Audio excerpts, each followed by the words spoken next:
Saya mengambil satu tema yaitu bertahan sampai akhir. Memang inilah yang harus kita lakukan. Justru menjelang akhir-akhir perjalanan ini kita akan merasa berat. Nah, kita sedang lari ini. Kita ini bukan lari sprint, tapi kita ini lari maraton. Yang paling berat adalah saat-saat terakhir. So itu firman Tuhan berkata, kita harus bertahan sampai akhir. Amin, saudara. Mari kita baca ayatnya di dalam Matius 24 ayat yang ke-13.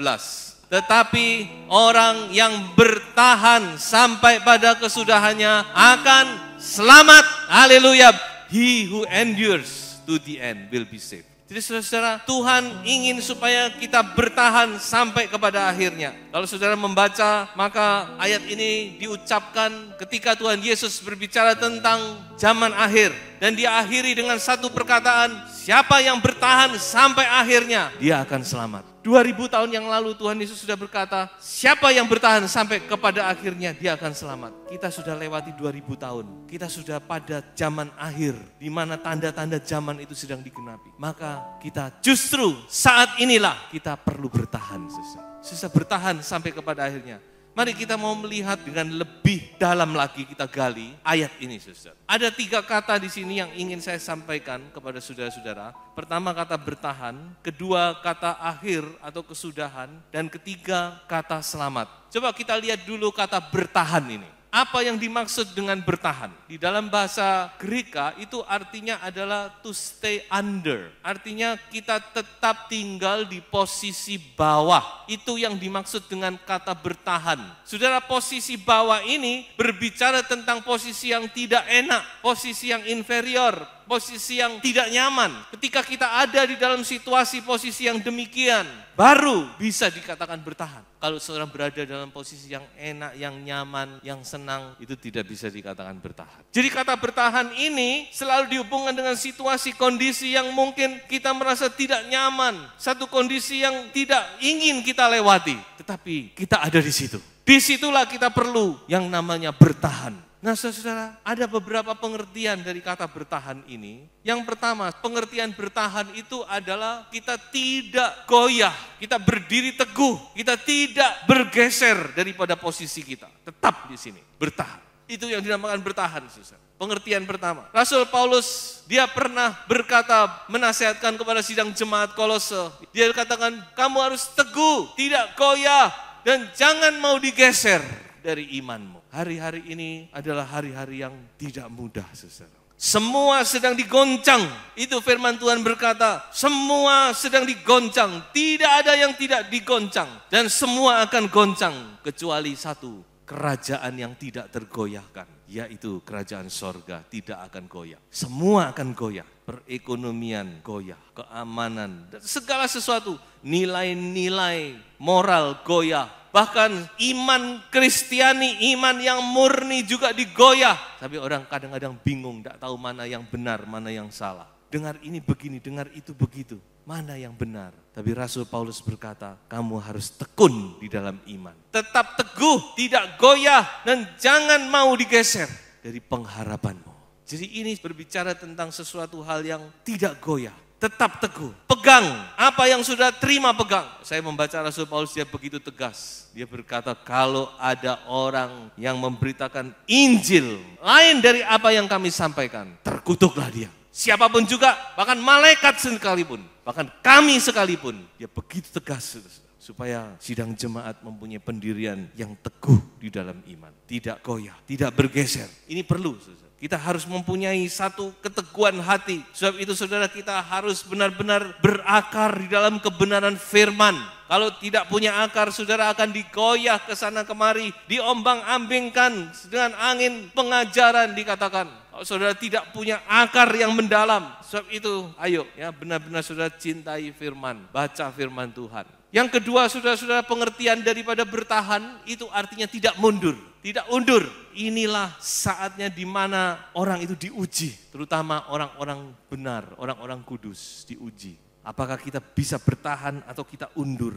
Dan banyak yang undur, saudara-saudara. Tetapi kita orang tak mau mundur, tidak mau. Amin, saudara. Itu nyanyian Pantekosta lama. Kita tidak mau mundur. Sebab dikatakan apa? Di dalam Ibrani dikatakan, kalau orang benar itu undur, aku tidak berkenan. Sudah betapapun banyaknya yang kita sudah perbuat, tapi kalau kita undur dari Tuhan, Tuhan berkata, aku tidak berkenan. Jadi jangan mau mundur, saudara-saudara. Kita harus bertahan. Paulus dalam Galatia dia berkata bahwa sesaat pun dia tidak mau mundur. Sedikit pun dia tidak mau mundur. Supaya sidang jemaat diberkati. Ya, so itu jangan undur. Apapun yang saudara alami, saudara jangan sampai undur. Saya ingat Paulus dan Barnabas. Ini kan sudah kaliber ini. Dua-dua rasul kaliber. Ini pun masih bisa clash. Bahkan clash-nya dikatakan oleh firman Tuhan runcing. Namun kita lihat sayang, Barnabas dia mundur. Dia kembali ke Pulau Siprus, tempat kelahirannya. Dan Paulus tetap terus maju dengan misinya. Ya jangan mundur saudara. Ayo kita mau bertahan. Yang ketiga, pengertian bertahan adalah tetap setia. Firman Tuhan berkata bahwa Allah mencari orang-orang yang setia. Orang benar, orang baik banyak dikatakan oleh Amsal. Namun orang yang setia di mana akan menemukannya. Setia itu tidak mudah. Mengapa Allah mencari orang yang setia? Sebab Allah adalah Allah yang setia. Dia adalah Allah yang setia. Sebab itu dia akan mencari orang yang setia. Dan kesetiaan itu bukan diukur dari besar kecilnya pelayanan. Tapi diukur dari persistensi kita. Mungkin ada orang, ada anak Tuhan yang mungkin tidak bisa melayani seperti yang lain. Mungkin tidak bisa menyanyi, tidak bisa memimpin pujian, tidak bisa ini, tidak bisa itu.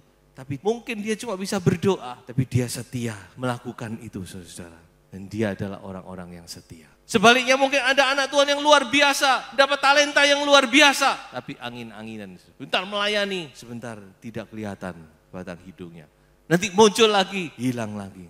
Bukan besar kecilnya pelayanan, tapi persistensi ini. Tuhan Yesus berkata, barang siapa setia kepada perkara-perkara yang kecil, aku akan percayakan perkara-perkara yang besar. Amin, saudara. Ya, setialah. Sekecil apapun yang saudara lakukan untuk Tuhan. Kalau saudara lakukan dengan setia, Tuhan hargai itu. Jadi saudara, inilah beberapa pengertian yang saya bisa sampaikan tentang kata bertahan. Lalu kita melihat lebih jauh tentang kata bertahan sampai akhir. Bertahan dalam hal apa? Ada beberapa hal di sini saudara. Pertama, kita mempertahankan iman. Firman Tuhan berkata kita harus bertahan atau mempertahankan iman kita. Yang kedua, saudara-saudara, dikatakan kita bertahan melawan tipu muslihat iblis. Efesus 6, ada 7 senjata yang diberikan oleh Tuhan.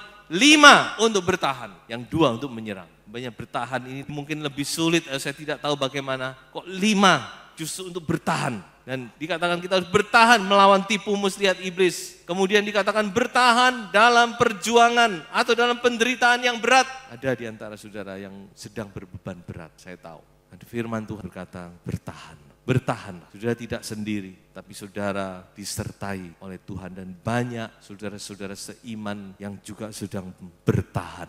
Saudara tidak sendiri, jangan berpikir kalau sudah menghadapi perjuangan berat, kok cuma saya tidak, banyak saudara-saudara. Kemudian dikatakan bertahan dalam pencobaan. Orang yang bertahan dalam pencobaan, berbahagialah, kata Yakobus. Sekarang terus kita bicara tentang sampai kepada akhir. Kata akhir itu dalam bahasa Yunani mempunyai beberapa pengertian.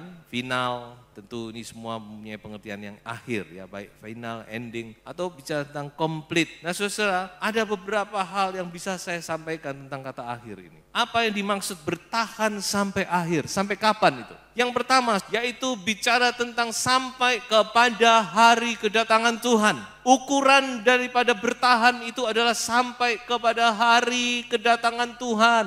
Surat Yakobus berkata bersabarlah, bertahan sampai kepada kedatangan Tuhan.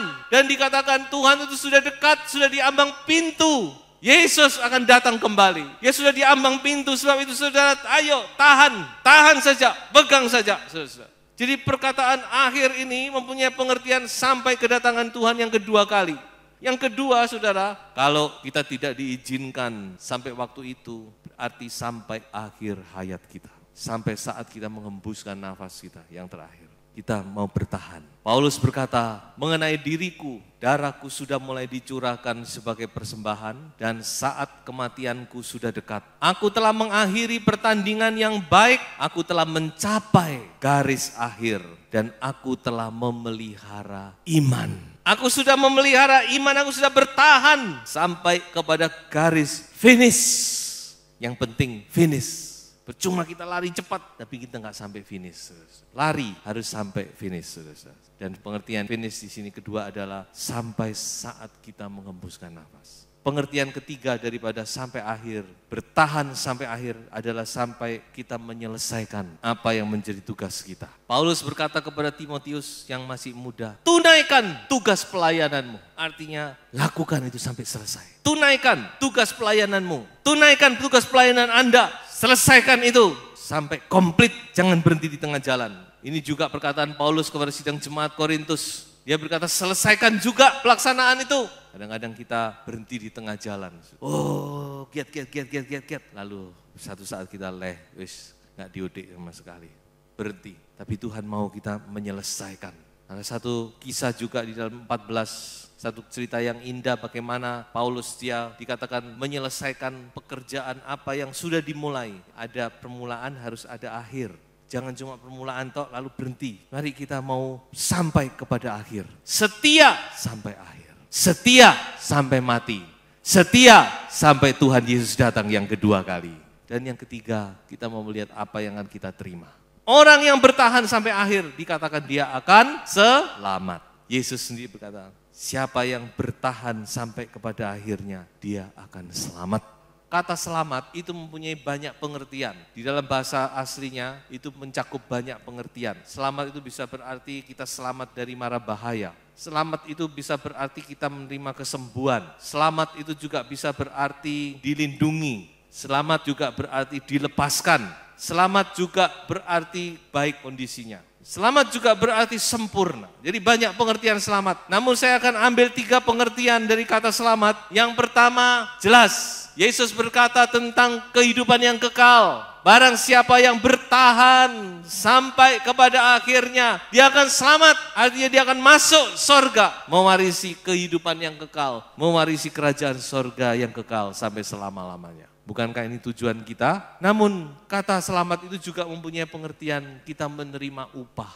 Jadi selamat enggak cuma Tuhan juga janjikan sorga, tapi Tuhan menjanjikan kita masuk sorga dengan kemuliaan, saudara. Ada mahkota yang kekal disediakan. Paulus berkata, kini ada mahkota kebenaran yang menanti aku di sorga. Setelah aku mencapai garis finish, sekarang aku menerima mahkota kebenaran. Jadi selamat di sini juga punya pengertian upah yang mulia, yang kekal Tuhan sediakan. Kalau kita mau bertahan, kita mau setia sampai kepada akhirnya. Tapi bukan cuma di sorga, juga di bumi. Satu kali murid-murid datang kepada Yesus berkata, Tuhan Yesus, kami sudah meninggalkan segala perkara. Kami sudah meninggalkan keluarga, kami sudah meninggalkan pekerjaan kami. Kami sudah berkorban mengikut Engkau melayani pekerjaan-Mu. Apa yang kami dapat? Ini pertanyaan kalau sekilas sepertinya kayak pertanyaan yang agak-agak mokong. Mungkin kalau kita sungkan katanya gitu. Mestinya Tuhan kan marah, tersinggung, tapi Tuhan tidak. Coba kita baca saja. Matius 19 ayat 29. Kata demikian, dan setiap orang yang karena namaku meninggalkan rumahnya, saudaranya laki-laki atau saudaranya perempuan, bapak atau ibunya, anak-anak atau ladangnya, akan menerima kembali 100 kali lipat dan akan memperoleh hidup yang kekal. Dikatakan di bumi dan di sorga Tuhan sediakan. Bukan cuma di sorga, tetapi di bumi Tuhan juga menjanjikan kita akan menerima upah itu. Kalau kita mau bertahan. Ya, seringkali Tuhan sudah ingin memberkati, kitanya yang berhenti di tengah jalan. Berkat sudah Tuhan mau curahkan, gak kelihatan orangnya, bagaimana mau diberkati. So itu kita harus bertahan sampai kita menyelesaikan apa yang Tuhan percayakan kepada kita. Musa di dalam Ibrani pasal 11 dikatakan Musa kenapa dia berani meninggalkan kekayaan kemuliaan Mesir. Ada ahli sejarah berkata putri Firaun yang mengambil Musa ini adalah seorang yang mandul. Jadi besar sekali kemungkinan Musa ini sedang dipersiapkan untuk menggantikan Firaun yang sedang berkuasa saat itu. Jadi kalau Musa ini sedang dipersiapkan untuk menjadi Firaun, betapa luar biasanya, betapa istimewanya apa yang dialami oleh Musa. Makanya firman Tuhan berkata Musa itu ahli, cakap dalam segala perkara. Sebab dia dipersiapkan untuk menjadi Firaun. Dan betapa luar biasanya kesenangan dunia yang diperhadapkan, saudara. Tapi firman Tuhan berkata, Musa tinggalkan semua itu. Karena apa? Karena matanya tertuju kepada upah. Dia melihat keselamatan yang kekal itu, saudara-saudara. Sebab itu dia tidak pedulikan semua yang dia alami, semua yang dia miliki, semua yang dia terima di Mesir, segala sesuatu dia tinggalkan. Dia lebih memilih menderita bersama dengan umat Tuhan. Itu yang dikatakan oleh Ibrani. Sebab itu saudara-saudara, Tuhan menyediakan keselamatan itu secara jasmani dan rohani. Rohani dan jasmani, lahir dan batin. Jadi selamat itu bicara banyak. So itu kalau kita mau bertahan, kita mau minta kekuatan dari Tuhan untuk kita bertahan. Bertahan dalam iman, bertahan dalam kebenaran, bertahan di dalam pelayanan kita, bertahan tetap setia dalam pengiringan kita. Saya percaya saudara tidak akan sia-sia. Saudara yakin dan percaya saudara akan diberkati oleh Tuhan di bumi dan di sorga. Jadi itu ayo kuatkan kembali. Mungkin ada saudara yang sudah mulai lemah. Saudara kuatkan diri saudara. Saudaraku yang kekasih, aku berdoa semoga engkau baik-baik dan sehat-sehat saja dalam segala sesuatu. You may prosper in every way. Dalam jasmani, dalam rohanimu. Kamu makmur, sejahtera. Inilah kehendak Tuhan dan apa yang Tuhan janjikan bagi orang yang mau bertahan. So itu bertahan sampai akhir. Kita akan selamat. Namun memang tidak mudah. Kita perlu anugerah Tuhan. Sebagai ayat-ayat terakhir saya akan bacakan pertama dari suratan 2 Yohanes pasal 1 ayat yang ke-8. Waspadalah supaya kamu jangan kehilangan apa yang telah kami kerjakan itu, tetapi supaya kamu mendapat upahmu sepenuhnya, full.